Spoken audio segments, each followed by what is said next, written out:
Presentamos En Tres Puntos. Flavio Gutiérrez. Ustedes y nuestros invitados analizarán el acontecer nacional e internacional, hechos e ideas que ocupan la atención de la sociedad. Un aporte al debate en busca de soluciones a los asuntos nacionales e internacionales actualizados.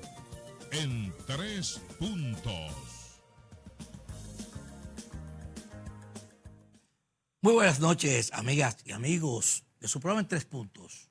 Hoy, martes, llevándole a ustedes nuestro programa, nuestro conocimiento en cuanto a temas que podemos tratar, como también nuestro invitado de hoy. Hoy vamos a tener al profesor Luis de León, que recientemente acaba de participar como un precandidato a la presidencia de la República por el Partido de la Liberación Dominicana, juntos con otros, como está Domingo Brito, está Margarita Cedeño, está Abel Martínez y está también, ¿quién es el otro? Maris Hernández. Maris Hernández, que también está discutiendo, y Karen también. Karen, no sé, está también en muchos grupos participando. Esa es la libertad que tiene ahora la democracia del Partido de la Liberación Dominicana. Vamos a ver cómo se comporta todos estos acontecimientos durante todo el proceso pre-campaña en las primarias electoral del Partido de la Liberación Dominicana. Pero nosotros, Javier López, acompañándonos aquí la noche de hoy. Buenas noches, chicos. Buenas noches, Flavio. Hoy vamos a tener un precandidato a la presidencia de la República. Eso nos enorgullece de tenerlo como invitado y esperamos que sea del agrado de todos ustedes. Aparte de eso, hoy, en el día de hoy, se está celebrando un Congreso Nacional de Historia sobre los 200 años que hace cuando la República de Haití invadió a Santo Domingo en aquel momento. Así que es un congreso bastante interesante, con muy buenos expositores, y los exhortamos a que lo sigan por las vías correspondientes, que no es presencial, sino es virtual. Así también se está hablando mucho de los 50 años de la muerte de Maximiliano Gómez, el Moreno, y Miriam Pinedo.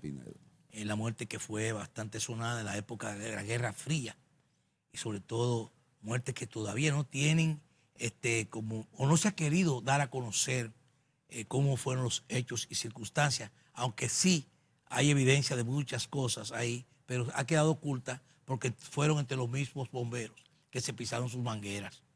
Por eso no ha salido. Pero también hay otro detalle, Flavio, que yo estuve pensando en el día de hoy, que se anunció que ya Ucrania definitivamente iba a pertenecer a lo que es la OTAN.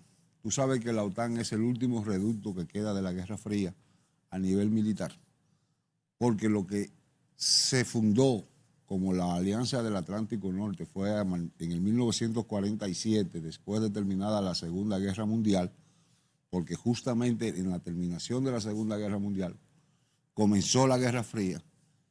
Occidente creó la famosa Organización del Atlántico Norte, o la NATO en inglés y la OTAN en español.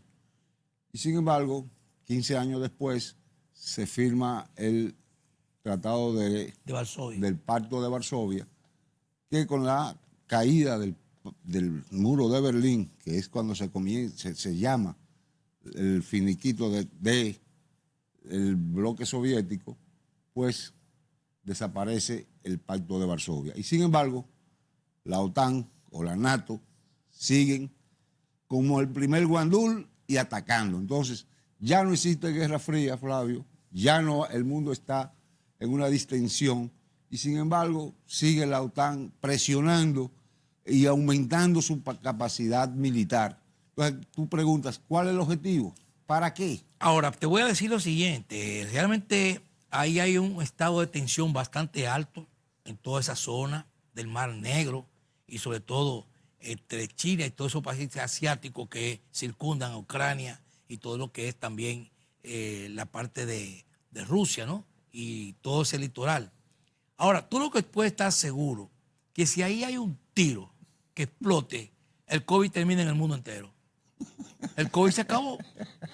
Nadie va a hablar de COVID, ni nadie inmediatamente la pandemia, ni vacunas, ni nada. Todo va a ser enfocado a lo que sería una situación de guerra, porque hay tambores de guerra. Hay tambores de guerra. Sin embargo, el presidente de Ucrania dice que la tensión no es tan fuerte, ni hay tal preocupación, porque ellos no van a invadir a Sin Ucrania. embargo, Dice el presidente ucraniano. Sin embargo, ayer sacaron todos los buques de guerra, los rompehielos, y empezaron a trabajar, a hacer ejercicios militares en todo el Mar Negro, rompiendo con esos buques de enorme tamaño y con todos los armamentos nucleares andando en el Mar Negro y paseándose. ¿Por qué ese ejercicio militar? ¿Una amenaza o una forma de dar a conocer la potencia militar? Bueno, pero lo que yo te estoy diciendo, Flavio, ¿cuál es el sentido de tú mantener, mientras el presidente que está en la boca del cañón es el presidente ucraniano? Sin embargo, él dice que no, que la Rusia no va a invadir y que la situación no es tan tensa como lo quiere pintar Occidente. Entonces, ¿a quién le creo? Hay una lucha de información. El misma Francia, la Francia de Macron dice que no hay guerra, que no va a haber guerra. Pero Alemania ni habla. Y el gran problema de este tema es que ya Europa tuvo 2 guerras mundiales.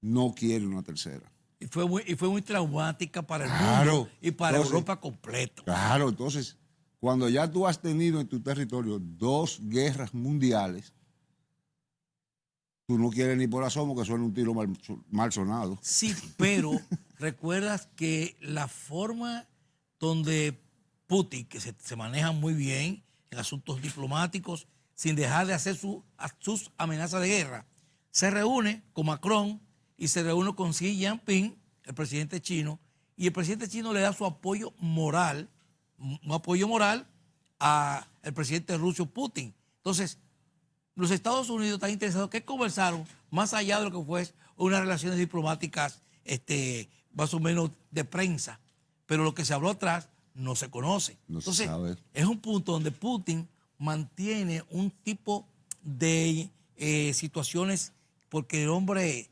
es muy hermético en sus informaciones, deja caer las cosas, pero no las dice todas. Pero, ¿cuál es el origen de Putin? Trabajó. No, ¿cuál es el origen de Putin? Claro. Fue miembro, director de la KGB, que es lo mismo que la CIA de Estados Unidos. Entonces el hombre viene con una experiencia vasta en lo que es la inteligencia, que no va a soltar todas sus municiones. Y con entrenamiento militar. Claro. Eso es que él conoce todo lo que es del Estado y también conoce todo lo que es lo militar. Claro. Entonces, una persona que tiene los conocimientos básicos de inteligencia básica y todos otros dotes que tiene para manejar situaciones de crisis. Sí, pero hay un detalle también que llega a la palestra, y es que la Unión Soviética, Rusia y esos países asiáticos no van con la democracia de Occidente. Occidente tiene que sacarse de la cabeza ese concepto de democracia que aplica para estos países occidentales. Y mira cómo muchas veces somos democráticos y sin embargo la democracia se va por un retrete. Tú tienes el caso de la toma del Capitolio en Estados Unidos, sí, donde se supone que es la cuna de la democracia occidental. Entonces, el método hay que cambiarlo, porque la democracia para acá no es la misma democracia para otros países. En un país árabe tú no puedes hablar de democracia, aunque tú tengas en Egipto una democracia formal, pero no se puede hablar de democracia. Pero en el Capitolio se demostró la debilidad que hay en la seguridad, y en la inteligencia y la democracia. Y en la democracia. La debilidad que tiene la democracia, porque lo que se hizo en el Capitolio, en el gobierno del amigo tuyo. No, un amigo de nosotros. Bueno, entonces, eso indica que realmente hay una debilidad en el proceso de inteligencia, o se quiso, con componendo o no, dar ese trecho para que se penetraran hasta donde llegaron. Muy delicado eso. Y hicieron temblar el establishment. Claro. Hicieron temblar el establishment porque realmente hacer lo que se hizo en el Capitolio, que es la cuna de la democracia occidental, pues dejó mucho que desear y hay muchos todavía sometidos y hay otros huyendo, como por ejemplo el mismo líder de ese movimiento que arengó desde la Casa Blanca, arengó a sus partidarios a que lo hicieran, pues está como un gusano tratando de salir huyendo. Así es. Mira, Javier, hay otro tema también que realmente se lanza, y yo que conocí que eso dio resultado en una época de mucho tiempo atrás, en otros gobiernos. Por ejemplo, lo que Sigmund Freud, dice de una alianza público-privada para inspeccionar a los vehículos de motor, que es una inspección que se hace para sacar lo que era la famosa revista. Revista. Yo que viví la parte de revista, porque en un momento determinado mi padre trabajaba independiente y tenía 2 carros públicos en los años 60, 70, y él tenía 2 tipos de unidades, uno con capota blanca y otro capota mamey. Eso era una forma de tener ingresos adicionales. Y resulta que esos vehículos, recuerdo cuando yo era un niño todavía, esos vehículos, para poderle sacar la que era con la placa y la revista, había que inspeccionarlo, las puertas, si los cristales subían, si estaba en condiciones. Recuerdo que había que meterlo en talleres para pintarlo y tenerlo en condiciones adecuadas para estar transitando. Si no tenía las condiciones adecuadas o no iban a los talleres antes de ese vehículo, no se le daba la revista, era inspeccionado. Naturalmente, en aquella época el número de vehículos y lo que era el parque vehicular no es el de ahora. Entonces, había que ver si van a dar abasto, cuántos talleres son los que van a funcionar con esto, y que entiendo que esto puede dinamizar la economía dominicana para esos pequeños talleres autorizados, porque son talleres autorizados, pero en aquel entonces era la Secretaría de Obras Públicas que tenía una sesión de inspección, como también lo tenía el ayuntamiento para los carros públicos. Recuerdo que yo me tomaba mis vacaciones, cuando daba las vacaciones, para empujar a los dueños de talleres para que ese vehículo tuviera antes de la fecha, porque si eso no se hacía, ese vehículo no salía. Y eso funcionaba. Un día sí, un día no. Transitaban esos vehículos. En aquel entonces, cuando realmente el parque vehicular aquí era insignificante, por la población naturalmente que teníamos y el poder adquisitivo de la época, pero realmente esto funcionaba, daba resultados y se respetaba, porque después vino, bajo esa misma ley, lo que era la tablilla.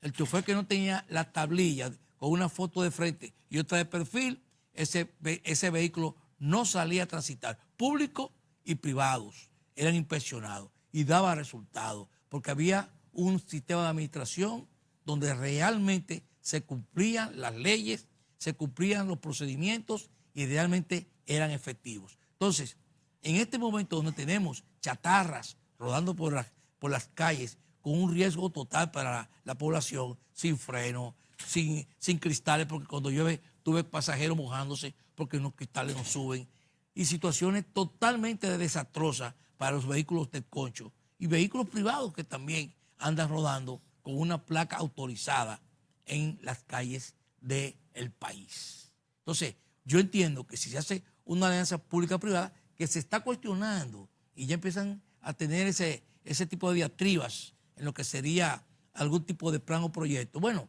que se lo den a que pueda mantenerlo.